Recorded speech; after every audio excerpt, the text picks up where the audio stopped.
দীর্ঘ অপেক্ষার পর সেই কাঙ্ক্ষিত 12 তারিখ চলেই আসলো, নির্বাচনের দিন। আমি খুবই এক্সাইটেড ছিলাম এই দিনটার জন্য যে ভোট দিব।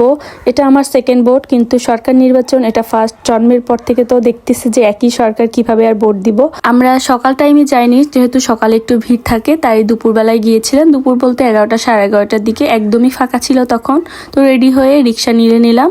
ওয়াকিং ডিস্টেন্সে 5 মিনিট ভোট কেন্দ্র, কিন্তু যেহেতু বাবু আছে সাথে, এজন্য একটা রিক্সা নিয়ে 2 মিনিটের মধ্যে চলে গেলাম। এই যে রিক্সা থেকে নেমে আমরা ভোট কেন্দ্রের সামনে অলরেডি চলে এসেছি। তো একদমই ফাঁকা ছিল, সকালে একটু ভিড় ছিল, কিন্তু আমরা একদম ফাঁকা দিয়েছি। এত সুন্দরভাবে সুষ্ঠুভাবে মনে হয় প্রথম নির্বাচন হচ্ছে। এর আগে যখন দিয়েছিলাম সেটা হচ্ছে এলাকা ভিত্তিক যে নির্বাচন, তখনও অনেক লোকজন ছিল, অনেক মানে কেন্দ্রের ভিতরেই অনেক মানুষজন ছিল।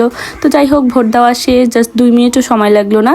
এরপর আমরা হেঁটেই বাসায় যাচ্ছি। তো যাওয়ার পথে একটু পেয়ারা মাখা খেলাম। আর এবারের ভোটের পরিবেশ দেখতেছি একদম অন্যরকম, রাস্তাঘাটে লোকজন মানুষজন ভরা। ভোটটা দিতেও বেশ মজা লেগেছে।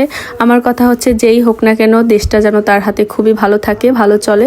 এই তো আমাদের পেয়ারা মাখা বানানো শেষ, এবার খেতে বাসায় চলে আসলাম। তো যাই হোক, দেখা হবে নেক্সট কোনো ভিডিওতে। আজকের মতো আল্লাহ হাফেজ।